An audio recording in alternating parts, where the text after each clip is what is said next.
Today, we are jumping right into an incredible story of ambition, of crushing defeat, and, ultimately, the chaotic birth of one of history's most fascinating empires. Now, this isn't some riddle. It's a real question from history, and the answer is actually what laid the foundation for a dynasty that would go on to rule a subcontinent for over 300 years. So how on earth was it done?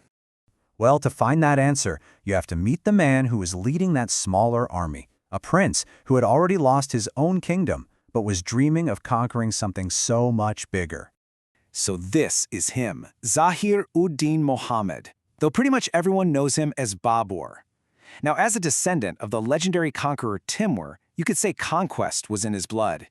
He became a ruler when he was just 12 years old, but he quickly lost his ancestral home in Central Asia. After spending years trying to get it back, he kind of shifted his gaze south, towards the unbelievable riches of the Indian subcontinent, what he called Hindustan. Okay, so fast forward to 150-26. Babur has his army together, and he is ready to make his big play. He marches toward Delhi, where the Sultan, Ibrahim Lodi, is waiting for him. And the stage is set for a battle that honestly looked completely impossible for Babur to win. So here we are, on the plains of Panipat.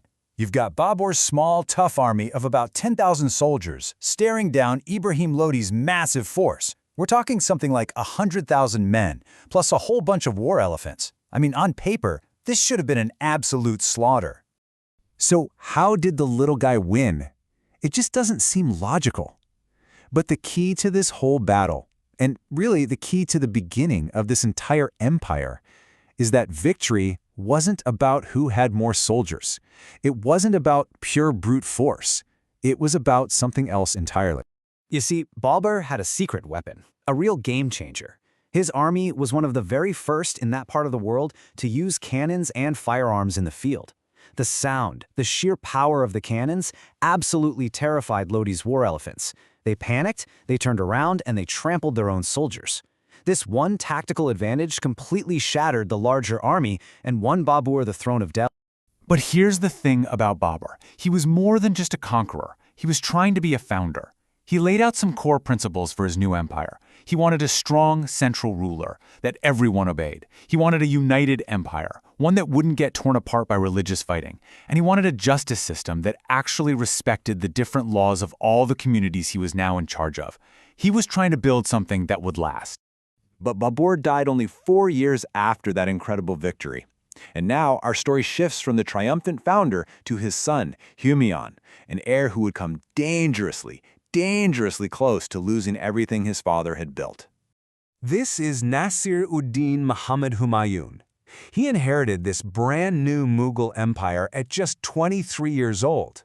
But he was young, he was pretty inexperienced, and the empire was anything but stable. There were conspiracies all around him, even from his own brothers.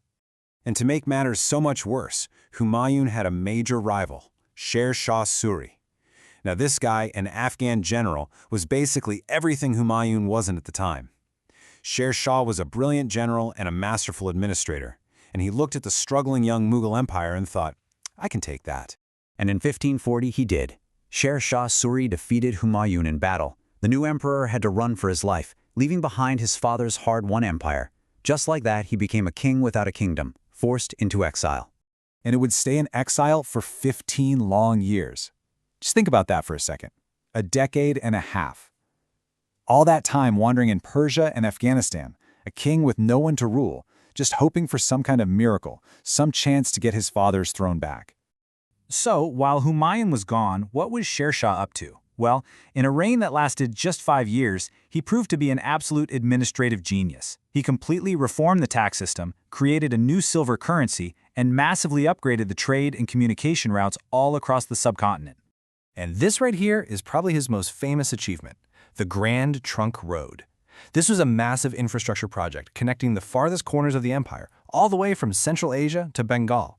It was an engineering marvel that really helped unify the region, and believe it or not, parts of it are still used today. So Sher Shah seemed unstoppable, right? You'd think that's the end of the Mughal story. But fate had a pretty dramatic twist coming, one that would give the exiled Humayun the one single chance he'd been waiting for all those years. Okay, so let's walk through how this all went down. In 1545, Sher Shah was killed in a freak accident involving a gunpowder explosion. His empire, which was really built around his own personal genius, started to crumble pretty quickly under his successors. Humayun saw his chance. He returned in 1555, took back Delhi, and restored the Mughal dynasty. The tragedy, though, is that he would only get to rule for one more year before his own accidental death. So was Humayun just the unlucky emperor? Well, not exactly. Yeah, he struggled, but his comeback was absolutely crucial. He didn't just save the dynasty from being wiped out. His years in Persia had a huge impact. He brought back Persian artists, poets, and architects with him, and that sparked this incredible cultural fusion that would really define the empire's golden age. And he expanded its territory to almost 1 million square kilometers. And there is no better symbol of this new cultural blend than his own tomb in Delhi.